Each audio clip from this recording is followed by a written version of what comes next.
پہلی open heart surgery میرے نبی کی ہوئی ہے.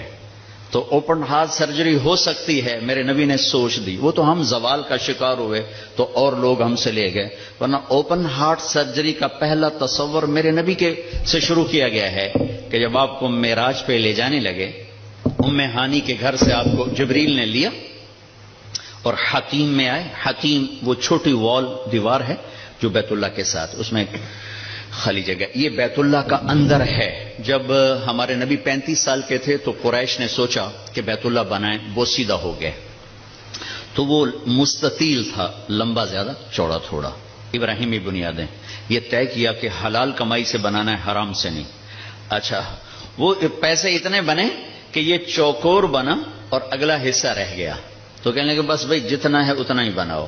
تو وہ چوکور بنا کر اوپر چھت ڈالی اور یہ حصہ چھوڑ دیا کہ جب پیسے ہوں گے تو ہم یہ بیچ میں شامل کر لیں گے. یہ اللہ کی حکمت تھی، نہ پیسے ہوئے نہ وہ شامل ہوا، تاکہ غریب لوگ بھی اگر بیت اللہ کے اندر نماز پڑھنا چاہیں تو وہ جگہ ہے جہاں اگر آپ اندر ہیں.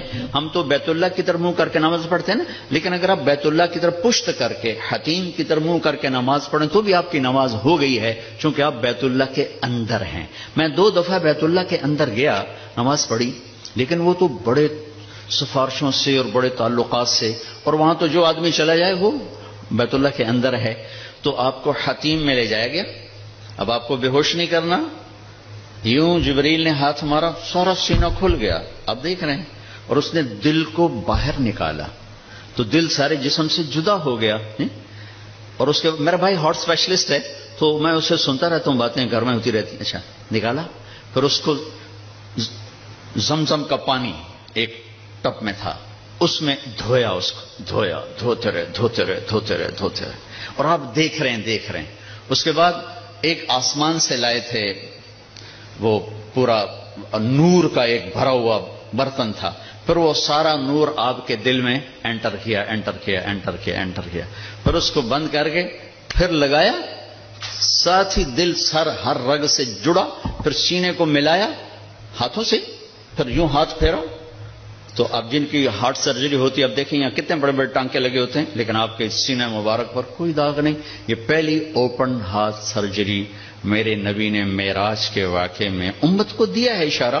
تو ہم نکھٹوں نکلے تو اور لوگ ہم سے یہ سب کچھ لے گئے. سب سے پہلی ہارٹ سرجری 4 سال کی عمر میں ہوئی، جب آپ حضرت حلیمہ کے پاس تھے اور آپ بکریاں چرانے جایا کرتے تھے. تو آپ کے بھائی، رضائی بھائی، وہ دوڑے دوڑے آئے کہ میرے بھائی کو 2 بندوں نے قتل کر دیا. تو حلیمہ بھاگی ہوئی آئی تو آپ دیکھا آپ پریشان بیٹھے تھے. تو حضرت حلیمہ نے پوچھا بیٹا کیا ہوا؟ کہ 2 آدمی آئے تھے، مجھے لٹا دیا، میرا سینہ کھولا، میرا دل نکالا، پھر اس کو صاف کیا، پھر میرے دل میں، پھر میرے سینے میں دوبارہ فٹ کر دیا. یہ پہلی ہے. اور پھر معراج پر جانے سے پہلے دوبارہ اوپن ہارٹ سرجری ہوئی ہے. پھر براق کا آنا، تیز رفتار سواریوں کا تصور میرے نبی کے ذریعے سے ہمیں ملا کہ ایسی سواریاں بنائی جا سکتی ہیں جو مہینوں کا سفر گھنٹوں میں طے کر دیں. جب آپ نے اگلے دن فرمایا کہ میں گیا تھا بیت المقدس تو قریش کہنے لگے ہم تو 1 مہینہ مسلسل چلتے ہیں اور پھر وہاں پہنچتے ہیں، تم 1 رات میں کیسے کہہ رہے ہو گیا بھی اور آیا بھی؟ تو براق ایک سواری ہے جس کی تیز رفتاری سے ایک پیغام، میسج امت کو گیا کہ اگر تم اس کائنات کے علوم تک پہنچ جاؤ تو تم تیز رفتار سواریاں بھی بنا سکتے ہو. 650 کلومیٹر فی گھنٹہ کی رفتار سے جاپان نے ٹرین بنا لی. آپ کو ام ہانی کے گھر سے اٹھایا گیا، حضرت علی کی بہن، ان کے گھر میں آپ تشریف فرما تھے. اور سیدھا بھی اللہ لے جا سکتے تھے، سیدھا بھی لے جاتے، لیکن مکہ سے بیت المقدس لے جانے میں یہ اعلان تھا کہ اب بیت المقدس بھی مکہ کے تابع ہو گیا ہے، اب یہاں کا قبلہ بھی بیت اللہ ہو گیا ہے، یہاں جتنے نبی آئے وہ سب آپ کے تابع ہو گئے. لہذا وہاں پہلے سارے انبیاء موجود ہیں اور سب انتظار میں ہیں. اور آپ پہلی صف میں کھڑے ہوتے ہیں تو سب ایک دوسرے کو دیکھ رہے ہیں کہ اب امامت کون کرائے گا. تو جبریل آپ کا ہاتھ پکڑ کے آپ کو مصلی پر کھڑا فرماتے ہیں، آپ 2 رکعت نماز ادا فرماتے ہیں، اور آپ کے پیچھے 1.25 لاکھ نبی نماز پڑھ کر یہ اعلان کرتے ہیں کہ ہماری نبوت آپ کے قدموں پہ قربان ہو گئی، اب ہمارے لیے بھی آپ ہی نبی ہیں، ہمارے لیے بھی آپ ہی نبی ہیں۔ عیسیٰ سے لے کر آدم تک تمام انبیاء کو وہاں کھڑا کیا گیا، تو آپ کا سینہ مبارک چاک کیا، اسی کرتے آپ تہمت پہنتے تھے، شلوار زندگی میں ایک دفعہ پہنی اور اسے پسند فرمایا، لیکن عام آپ کا لباس تہمت تھا، تو کوئی خلائی لباس کی ضرورت نہیں پڑی آپ کو، وہاں سے اٹھایا، راستے میں واقعات ہیں، ایک جگہ آپ کو اتارا، کہا یہاں نماز پڑھیں 2 نفل، کہ یہ کون سی جگہ ہے؟ کہ یہاں آپ ہجرت کر کے تشریف لائیں گے، مدینے میں اتار کے 2 نفل پڑھائے گا، پھر چلایا گیا کہ یہاں 2 نفل پڑھیں، کہ یہ کون سی جگہ ہے؟ کہ یہاں آپ کے دادا ابراہیم کی جائے پیدائش ہے، پھر چلایا گیا، تو آپ جب مصر کی طرف سے بیت المقدس کی طرف آ رہے تھے تو آپ کو خوشبو آئی، خوشبو جنت کی، آپ نے کہا یہ کیا ہے؟ تو کہا یا رسول اللہ، فرعون کی ایک باندی تھی، باندی وہ ہو گئی تھی، موسیٰ علیہ السلام پر ایمان لائے، اس کی 2 بیٹیاں تھیں، ایک دودھ پینے والی، ایک ساتھ چلنے والی۔ جب فرعون کو پتا چلا تو اس نے ایک کڑاہ میں تیل ڈالا، میں واقعہ پورا سنا رہا ہوں، انہوں نے صرف اشارہ کیا تھا، نیچے آگ جلائی، جب وہ تیل کھولنے لگا تو اس نے اس باندی کو اور اس کی دونوں بچیوں کو پکڑوا لیا، کہنے لگا مجھے رب مانو گی تو زندگی مبارک اولاد مبارک، موسیٰ کے رب کو مانو گی تو پہلے تیری بیٹیاں تیرے سامنے جلاؤں گا پھر تجھے جلاؤں گا۔ یہ مائیں بیٹھی ہیں، انہیں زیادہ پتہ ہے کہ اولاد کی محبت کیا ہوتی ہے، اور اللہ نے اپنی محبت کو ماں سے تشبیہ دی ہے، باپ سے تشبیہ نہیں دی، اور اس کے سامنے 2 بچیاں جلنے کے لیے حکم ہو چکا ہے، اور اس کا ایک بول اپنی بچیوں کو بچا سکتا ہے، اور یہ گھر میں جا کے کہہ سکتی ہے اللہ معافی دے دے، میں نے کلمہ کفر کہا ہے، میں اندر سے کافر نہیں، تو جائز۔ لیکن ایک شاعری زبان پہ آ گئی ہے، ہماری اپنی زبان کی ہے، پتہ نہیں توڑے پلے پوے نہ پوے، تجھے سن لگے جی، عاشق ہوں میں عشق کماویں، دل رکھیں وانگ پہاڑاں ہو، سہ سہ بدیاں ہزار علامیں، کر جانے باغ بہاراں ہو، منصور جے چک سولی دتے، جڑے واقف کل اسراراں ہو، سجدیوں سر چائی نہ باہو، توڑے کافر کہن ہزاراں ہو، عاشق سوئی حقیقی جڑا قتل معشوق دے مننے، سر نو جوڑے تے مکھ نہ موڑے، بھویں 100 تلواراں کھنے، سچا عشق حسین علی دا باہو، سر دتے تے راز نہ بھنے۔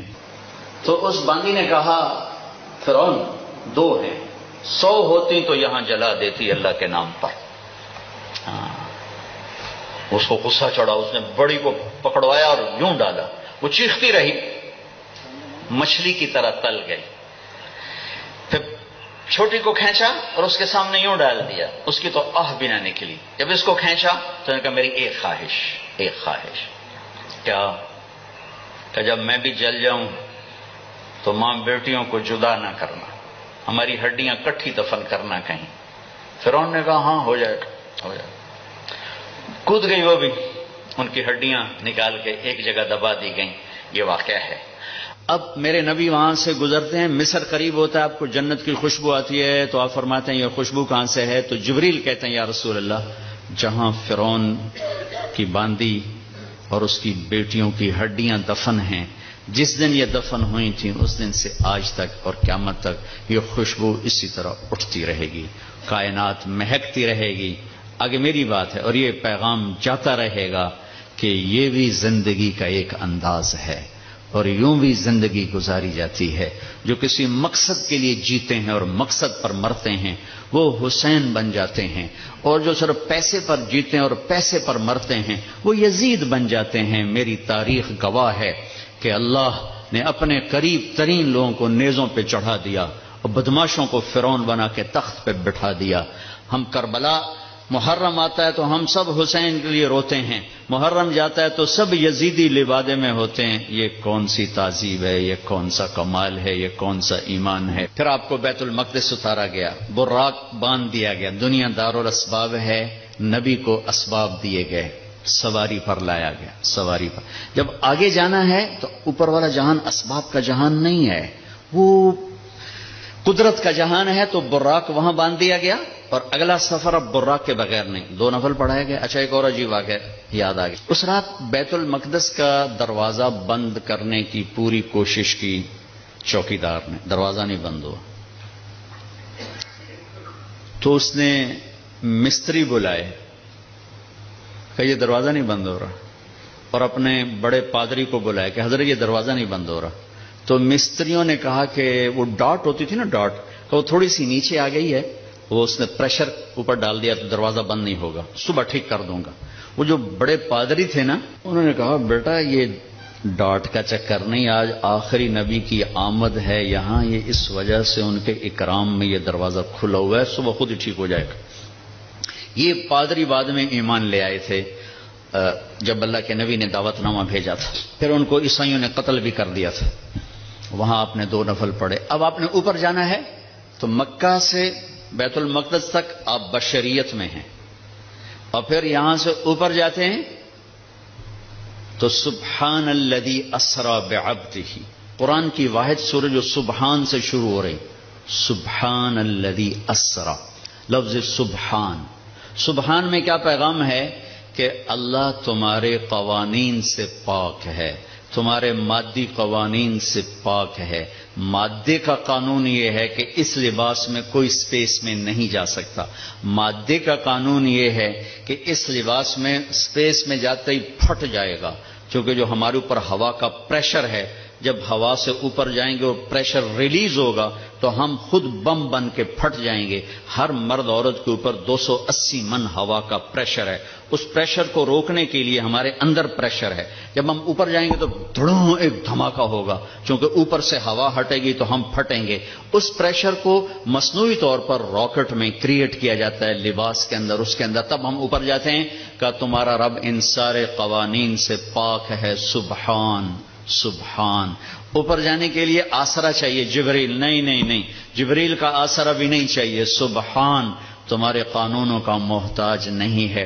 اتنی لمبی کائنات میں رات کے اندر سفر پورا ہو جائے گا، کیسے ہوگا؟ نہیں ہو سکتا، ہو سکتا ہے، کیوں؟ سبحان کہ تیرا رب زمان کا بھی مالک ہے، مکان کا بھی مالک ہے۔ ٹائم کو روکنا، زمانے کو روکنا، مکان کو روکنا تمہارے لیے ناممکن ہے، تیرے رب کے لیے ممکن ہے۔ آئنسٹائن مر رہا تھا تو کسی نے کہا تیرے جیسا سائنسدان بھی مر رہا ہے، کہنے لگا ہاں ٹائم سے باہر نکال دو تو میری موت نہیں ہوگی، موت سے بچ جاؤں گا، اور ٹائم سے باہر مجھے کون نکالے گا؟ اللہ نکال سکتا ہے، اللہ نکال سکتا ہے کہ وہ ٹائم کا بنانے والا ہے، وہ زمانے کا بنانے والا ہے، وہ وقت کا بنانے والا ہے۔ سبحان، صرف ایک صورت ہے جو سبحان سے شروع ہوتی ہے، سبحان، اور اس سبحان کے اندر یہ سارے پیغام ہے۔ پاک ذات، بے عیب ذات، تمہارے قوانین سے بالا تر ذات، تمہاری سوچ سے بالا تر ذات، الذی اسری بعبدہ۔ قریش کہنے لگے تم کیسے جا سکتے ہو؟ اللہ نے جواب دیا یہ تھوڑا ہی گئے تھے، میں لے کر گیا تھا۔ قریش نے کہا بغیر سواریوں پر اتنا وقت لگ جاتا ہے، تم بغیر سواری کے کیسے چلے گئے آ گئے؟ تو اللہ نے کہا یہ نہیں گئے، اسری بعبدہ، میں لے کر گیا، میں لے کر گیا۔ اور یہاں الف اور با کا جو جوڑ ہے، اسری اور بعبدہ، الف اور با، عربی گرامر میں اگر الف ہو تو با کی ضرورت نہیں، اسری عبدہ ہوگا، ٹھیک ہے؟ اور اگر با ہو تو الف کی ضرورت نہیں، سرا بعبدہ ہوگا۔ میری بات واضح ہوئی ہے نا؟ الف ہو نا، با کی ضرورت نہیں، اسری عبدہ، اور اگر با ہو تو الف کی ضرورت نہیں، سرا بعبدہ۔ یہ الف اور با کا جوڑ کیوں ہے؟ یہ بتانے کے لیے کہ میں اللہ خود اپنے نبی کو لے کر گیا، اور بعبدہ ہی میں کیا اشارہ ہے؟ آپ لوگ کون ہو کہ جی ہم کسٹم والے، میں کون ہوں جی؟ یہ جی مسجد والے، یہ کون ہے جی؟ یہ جی کپڑے والے۔ تو اللہ کہہ رہا ہے بعبدہ، یہ کون ہے؟ یہ میرا بندہ ہے، یہ میرا ہے اور میں ان کا ہوں، بعبدہ۔ اور الف اور با کے ساتھ اللہ فرما رہے ہیں کہ میں لے کر گیا، جبریل بھی نہیں لے کر گئے۔ اوپر کا جو آپ نے سفر کیا ہے وہ جبریل کا ہاتھ پکڑ کے نہیں، ان کے کندھوں پر بیٹھ کر نہیں، ان کے پروں پر بیٹھ کر نہیں، اللہ کی قدرت کن کے ساتھ آپ جبریل کے ساتھ گئے ہیں تو ملکیت کا لباس آپ کو پہنایا گیا اور اپنے ساری فضا کو پار کیا. آج یہ سائنس کا نیا علم آیا ہے کہ اگر کوئی سواری ٹائم کی رفتار سے زیادہ ہو جائے تو ٹائم اس کے لیے زیرو ہو جاتا. ٹائم زیرو ہو جاتا. اگر 1,86,000 میل پر سیکنڈ سے کوئی سواری زیادہ تیز ہو جائے تو ٹائم اس کے لیے زیرو ہو جاتا ہے. یہ آج کے امکانیات بتائے جا رہے ہیں اور یہ میرے نبی کا سفر سپیس کو، راکٹ کو، شٹل کو، ہر چیز کے لیے راستہ دے رہا ہے کہ یہ ہو سکتا ہے، یہ ہو سکتا ہے. خلائی تسخیر ہو سکتی ہے، خلائی سیاروں تک جانا ہو سکتا ہے، لیکن آپ کی پہلی منزل پہلا آسمان آدم علیہ السلام نے استقبال کیا. دوسرا آسمان یحییٰ علیہ السلام، زکریا علیہ السلام، عیسیٰ علیہ السلام نے استقبال کیا. تیسری منزل یوسف علیہ السلام، تیسرا آسمان. چوتھی منزل ادریس علیہ السلام، چوتھا آسمان. پانچویں منزل ہارون علیہ السلام، پانچواں آسمان. چھٹی منزل موسیٰ علیہ السلام، چھٹا آسمان. ساتویں منزل، ساتواں آسمان ابراہیم علیہ السلام.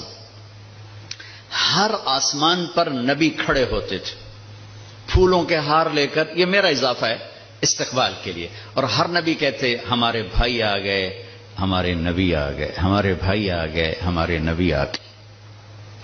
اب ساتویں آسمان پر پہنچے تو ریسپشن کوئی نہیں. جب میں ابھی آیا تو سارے آپ کے افسران وہاں کھڑے ہوئے تھے. ریسپشن ساتویں آسمان پر ایک بڑے میاں، ایک بیت اللہ ہے، اس کی یوں ٹیک لگا کر نہ بیٹھے ہوئے اور اس طرح ہاتھ رکھ کے بیٹھے ہوئے، سفید داڑھی یہاں تک آ رہی اور اس بیت اللہ کا طواف ہو رہا ہے، فرشتے طواف کر. آپ پوچھتے ہیں یہ بڑے میاں کون ہیں، یہ بزرگ کون ہیں؟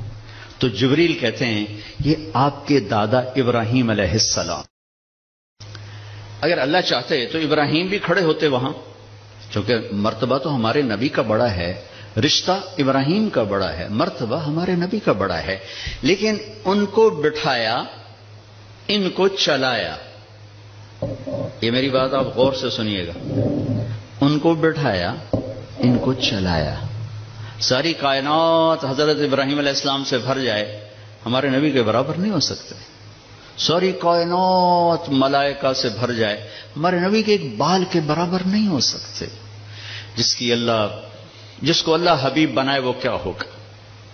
جس کے چہرے کی قسمیں والضحی، جس کی زلفوں کی قسمیں واللیل اذا سجا، جس کے شہر کی قسم وہذا البلد الامین، جس پر اتری کتاب کی قسم قاف والقرآن المجید، جس کی جان کی قسم لعمرک انہم لفی سکرتہم یعمہون، جس کا وکیل صفائی بن کے قسم والنجم اذا ہوا ما ضل صاحبکم وما غوا، جس کو تسلیاں دینے کے لیے قسم والضحى واللیل اذا سجا ما ودعک ربک وما قلا، جس کے بول کی قسم وقیلہ یا رب ان ہؤلاء قوم لا یؤمنون، جس کو رحمت للعالمین کا ٹائٹل وما ارسلناک الا رحمت للعالمین وما ارسلناک الا کافۃ للناس بشیر ونذیرا، جس سے اللہ لاڈ سے کبھی محمد، کبھی احمد، کبھی ماہی، کبھی حاشر، کبھی عاقب، کبھی فاتح، کبھی خاتم، کبھی ابو القاسم، کبھی طٰہٰ، کبھی یاسین، کبھی مزمل، کبھی مدثر، کبھی شاہد، کبھی مبشر، کبھی نذیر، کبھی داعی الی اللہ، کبھی سراج منیر. دیکھو تو صحیح اللہ کیا لاڈ کر رہا ہے اپنے نبی کے ساتھ. یہ بیت اللہ کی دیوار ہے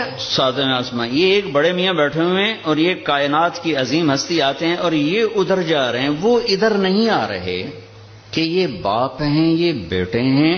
اور اس آگے جانے میں باپ کو عزت دینی ہے اور بیٹے نے گھٹنوں کو چھونا ہے اور امت کو پیغام دینا ہے کہ رشتوں کا تقدس ہمیشہ باقی رکھنا ہوگا، چاہے آخری نبی ہی کیوں نہ ہو، چاہے آخری رسول ہی کیوں نہ ہو. رشتوں کو تولا نہیں جا سکتا، ناپا نہیں جا سکتا، پیسوں پہ نہیں تولنا. رشتہ رشتہ ہوتا ہے. یہ چلے، وہ کھڑے ہوئے. سارے نبیوں نے کہا بھائی آ گئے. ابراہیم نے کہا میرا بیٹا آ گیا، میرا بیٹا آ گیا، میرا بچہ آ گیا. میرے نبی آ گئے. نبی بھی کہا میرے نبی آ گئے. وہ کہا میرا بیٹا آ گیا، میرا بچہ آ گیا. پھر گلے لگایا، پھر ماتھا چوما. یہ کسی نے نہیں کیا، یہ ابراہیم نے کیا. گلے لگایا، ماتھا چوما، آگے روانہ کیا. ایک پیغام ڈیلیور کیا کہ میرے نبی آپ اتنے مقام کے ہو کر بھی اپنی امت کو پیغام دیں کہ اپنے باپ کے آگے سر جھکائیں، اپنی امت کو پیغام دیں کہ ماں باپ کے رشتے کے سامنے اولاد کو بھی جھکنا پڑتا ہے۔ ابراہیم ملے اور اب جانے لگے تو کہا بیٹا اپنی امت کو میرا سلام کہہ دینا۔ سبحان اللہ، یہ رشتہ بہت گہرا تھا کہ اپنی امت کو میرا سلام کہنا، اور انہیں کہنا جنت خالی زمین ہے اور اس کے باغ باغیچے سبحان اللہ الحمدللہ لا الہ الا اللہ اللہ اکبر ہیں، جتنا کہیں گے اتنے درخت وہاں لگتے جائیں گے۔ اب آپ سدرۃ المنتہا پہنچے تو ایک آج کی اس میں آج کے لہجے کی گفتگو کہ جبریل نے کہا یا رسول اللہ آگے میرے پاس ویزا کوئی نہیں، آگے اور جہان ہے، ملکوتی جہان بھی ختم، ملائکہ کا جہان، سدرۃ المنتہا، یوں سمجھو جبریل اپنے گھر میں کہہ رہے ہیں یا رسول اللہ اس سے آگے میرے پاس ویزا کوئی نہیں، میں نہیں جا سکتا۔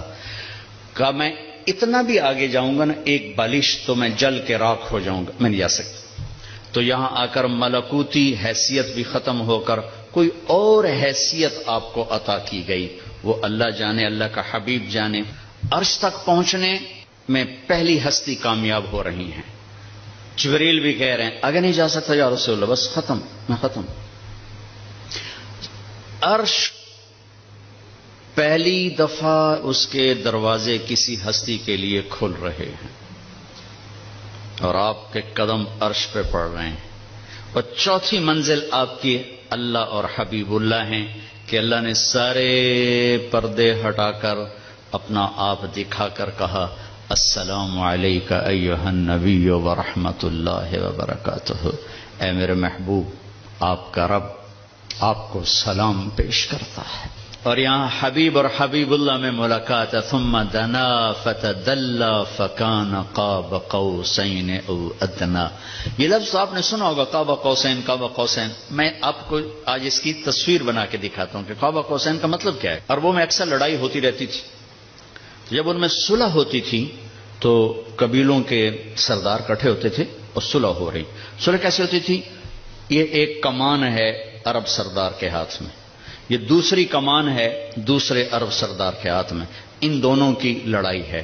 یہ دو عرب سردار ان میں صلح کروا رہے ہیں، یہ دو ساتھ ان کے اس صلح کو پورا کرنے کے لیے آ رہے ہیں۔ اب یہ ایک محفل ہوتی تھی تو ایک عرب سردار اٹھ کے اپنی کمان یوں کرتا تھا، یہ کمان کا وہ دھاگا ہے جس کے اوپر تیر کھینچا جاتا تھا، اور یہ وہ لکڑی ہے، ٹھیک ہوگی یہ۔ اب یہ یوں آ کر اپنی کمانوں کے سرے یوں ملا دیتے تھے۔ آپ دیکھ رہے ہیں سارے، یہ قوس، یہ قوس، قوس کہتے ہیں کمان کو، یہ قاب ہے، یہ قاب، قاب قوسین، دو کمانوں کی قاب، یہ اور یہ قاب، اور یہ قوس، یہ قوس۔ تو اس ملنے کو عربی میں کہا جاتا ہے قاب قوسین، کہ اب جیسے دو کمانیں ان کے کنارے آپس میں مل گئے تو یہ سردار بھی آپس میں مل گئے، اب ان میں لڑائی نہیں ہوگی۔ اس محاورے کو اللہ نے اپنے اور حبیب اللہ کے لیے استعمال کیا، فکان قاب قوسین، کہ میرا حبیب میرے قریب ایسے ہوا جیسے دو کمانوں کے کنارے قریب ہوتے ہیں۔ اگلی عجیب بات بتاؤں، او ادنا، او ادنا، اس کی کیفیت صرف اللہ جانتا ہے کہ نہیں میرے حبیب اس سے بھی زیادہ میرے قریب ہو گئے۔ میرے بھائیوں، اس ہستی کو آئیڈیل بنا کے چلو، مزے کرو گے اللہ کی قسم، اور آپ کی نسلیں مزے کریں گے۔ اگر آپ لوگوں کی جیبوں پہ ڈاکے ڈالتے رہے، نہ آپ سکھی رہو گے نہ آپ کی نسلیں سکھی رہیں گی۔ 60 کی دہائی کے ایک چیئرمین پورے مغربی پاکستان کے ہمارے قریبی رشتہ داروں میں تھے، انہوں نے حرام دولت کے ڈھیر لگا دی، پھر اچانک مر گئے۔ ایک دن ان کا بڑا بیٹا کہہ رہا تھا کاش ہمارا باپ ہمارے لیے حرام کٹھا نہ کرتا تو کوئی خوشی کا دن ہم بھی دیکھ لیتے۔ اور میں نے اس آدمی سے ان کانوں سے سنا، میں اج مر جاواں میری دھی نو کسے دی پرواہ کوئی نہیں۔ بیٹی کمزور ہوتی ہے نا، بیٹوں کا نام نہیں لیتا، بیٹی، میں اج مر جاواں میری دھی نو کسے دی پرواہ کوئی نہیں۔ آئے ہائے ہائے، اس کا بیٹا کہہ رہا تھا کاش ہمارا باپ ہمارے لیے حرام کٹھا نہ کرتا تو کوئی خوشی کا دن ہم بھی دیکھ لیتے۔ پیٹ پہ پتھر باندھ لیے کہ میری امت پیسے پر نہ بک جائے، چوپڑی روٹی پراٹھے اور انڈے پر نہ بک جائے. 3 دن کے فاقے برداشت کیے. آپ باغ میں تشریف لے گئے، کھجوریں گری پڑی تھی، گندی کھجوریں جو گر جاتی، آپ نے اٹھائی، ہائے ہائے وجہ کائنات، ساری کائنات جن کے لیے بنائی، ایک گندی کھجور صاف کر کے منہ میں رکھی. ایک صحابی ساتھ ہیں عبداللہ تو نہیں کھاتا؟ کہ یا رسول اللہ مجھے بھوک نہیں. بھوک کا مسئلہ نہیں تھا، وہ کھجور کھانا مشکل تھا. جی مجھے بھوک نہیں. کہ عبداللہ مجھے بھوک ہے، آج 4تھا دن ہے میں نے کچھ نہیں کھایا، 4تھا دن، مجھے 8 بجے تک چائے نہ ملے میرے سر میں درد ہو جاتا ہے. جی میں چائے نہیں پیتی، سیرج پیڑ پہ گئی ہے. آج 4تھا دن ہے عبداللہ میں نے کچھ نہیں کھایا. گری پڑی کھجور صاف کر کے کھائی ہے. کسٹم والوں کو پیغام دیا ہے، پیسہ سب کچھ نہیں ہوتا ہے، انسانیت بہت بڑی معراج ہے. اللہ کا ترازو پیسے کو نہیں تولے گا، تیرے کردار کو تولے گا، تیری سچائی کو تولے گا، تیری دیانت کو تولے گا. اللہ اور حبیب اللہ کی ملاقات ہے، قاب قوسین او ادنی.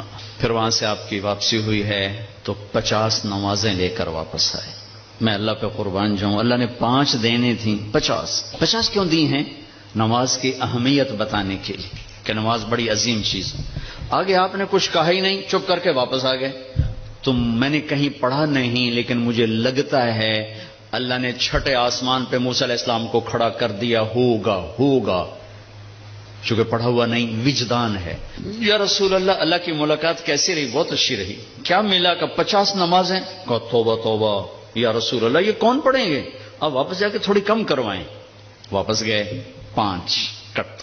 پھر آگے موسیٰ کھڑے تھے، کتنی؟ 5. نہیں یا رسول، واپس جائیں. پھر 5. 9 چکر لگے، آنا جانا 5. صرف یہ بتانے کے لیے کہ کسٹم والوں نماز بھی ایک بہت بڑا حکم ہے. جب 5 رہ گئیں تو موسیٰ علیہ السلام نے پھر کہا واپس جائیں، کوئی نہیں پڑھیں گے. آپ نے کہا مجھے شرم آتی ہے، اب 5 کم ہو رہے ہیں، اب جاؤں گا تو 5 کم ہو گئی تو پیچھے کیا بچا؟ میں نہیں جاتا. تو کہنے لگے چلو ٹھیک.